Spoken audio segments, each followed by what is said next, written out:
नमस्कार, मैं हूं दीपिका शर्मा और आप देख रहे हैं वर्ल्ड क्राइम न्यूज। पहली बड़ी खबर, जो इतने समय से सीज फायर की मांग चल रही थी, अब इजराइल और हमास की जंग के बीच में सीज फायर को मुहर लग चुकी है, यानी कि युद्ध विराम की घोषणा हो चुकी है। कतर ने इस बात की पुष्टि की है।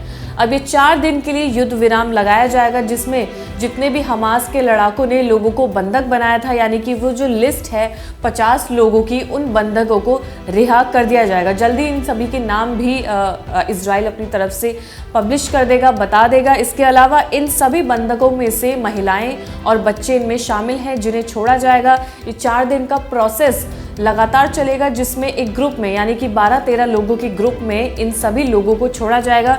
इनमें से 50 बंधकों में से 30 बच्चे हैं, 12 महिलाएं हैं और 8 माएँ शामिल हैं। हर दिन वही समूह बनाकर इन सभी लोगों को छोड़ा जाएगा। ये अब तक का सबसे लेटेस्ट अपडेट सामने आया है कि सीज फायर पर अब मोहर लग चुकी है, यानी कि इस जंग को 4 दिन के लिए रोका जाएगा।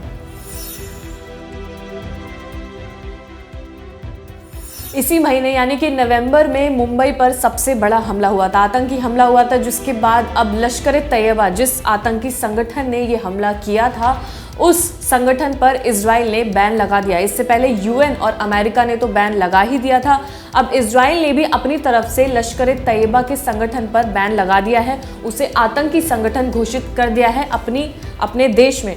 इसके अलावा इजराइल का कहना यह है कि अब हमास और इजराइल के बीच में जो जंग चल रही है, अब भारत भी हमास पर अपनी तरफ से बैन लगा दे। लश्कर-ए-तैयबा पर तो बैन लग चुका है, जो लेटेस्ट अपडेट सामने आया है। इसी के साथ अब मुंबई में जो हमला हुआ था, उस हमले को अब नवंबर में 15 साल पूरे हो जाएंगे। जो लोगों ने जानें गंवाई हैं, उनके जो जख्म हैं वो अभी तक ताज़ा हैं। जो हमला ताज होटल पर हुआ था, वो लोगों की यादों में अभी तक बसा हुआ है। लेकिन इस ग्रुप पर अब इजराइल में भी बैन लग चुका है। अगली बड़ी खबर इजराइल से, जहां पर इजराइल डिफेंस फोर्स ने एक और वीडियो साझा किया है, जिस वीडियो में साफ तौर पर यह दिखाया गया है कि हमास ने एक मस्जिद का इस्तेमाल किया था हथियार रखने के लिए, विस्फोटक सामान रखने के लिए। वो इस्तेमाल कैसे किया था कि मस्जिद के अंदर जैसे ही ये लोग एंट्री पॉइंट लेते हैं, उस वीडियो में साफ दिख रहा है, एंट्री पॉइंट लेने के बाद बेसमेंट की तरफ जब जाते हैं तो उस लैब को, यानी कि एक लैब मस्जिद के अंदर बनाई गई थी, उस लैब को दीवार से घेरा हुआ था ताकि ये पता ना चले कि मस्जिद के अंदर एक ऐसी लैब बनी हो। इस लैब के अंदर से कई मोर्टार भी दिखे हैं, कई विस्फोटक सामान भी दिखे हैं, बारूद रखा गया है। उसके अलावा एक वाइट बोर्ड था जिसके ऊपर पूरा प्लानिंग की हुई थी, रॉकेट के एक पूरी एक पिक्चर भी बन रही थी, यानी कि वहाँ पर प्लानिंग चल रही थी कि हमला किस तरीके से करना है। ये पूरा जो प्लानिंग है वो एक मस्जिद के अंदर एक लैब बनाई गई थी, जहाँ दीवार के पीछे वो ढकी हुई थी। अब ये आईडीएफ ने खोज कर ये पूरी मस्जिद के अंदर से निकाली है, दीवारें तोड़ी गई हैं, तब वो लैब सामने आई है।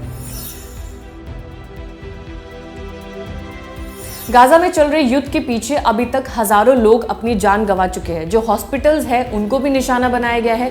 अब एक्स के मालिक यानी कि एलन मस्क ने ये घोषणा की है कि जितना उनकी कंपनी एड रेवेन्यू कमाती है, वो सारा गाजा और इजराइल के हॉस्पिटल्स को दान करेंगे। ये घोषणा उन्होंने अपने एक्स पर लिखकर की है कि जितना भी विज्ञापन से, यानी कि एडवर्टाइजिंग से उन्हें रेवेन्यू जनरेट हो रहा है, यानी कि पैसा आ रहा है, वो अब हॉस्पिटल्स को दान करेंगे, ताकि जितनी भी प्राइमरी फैसिलिटीज़ है, जितना भी इलाज है, वो तो कम से कम लोगों को वहाँ पर मिल जाए और उन लोगों की जान बच जाए।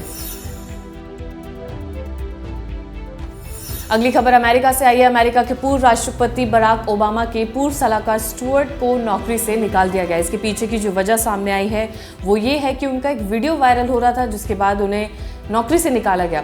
न्यूयॉर्क में एक दुकानदार से वो अभद्र टिप्पणी करते हुए उनसे बातचीत कर रहे थे। दरअसल हलाल सामान के ऊपर ये सारी बातचीत हुई थी। दुकानदार ने ये पूरा वीडियो भी बनाया, उसके बाद उन्होंने शेयर किया। जब इसे देखा गया तो उसमें ये पता चला कि स्टुअर्ट उस दुकानदार से गंदी भाषा का इस्तेमाल करते हुए बात कर रहे थे, उन्हें गाली दी गई, उन्हें आतंकवादी कहा गया।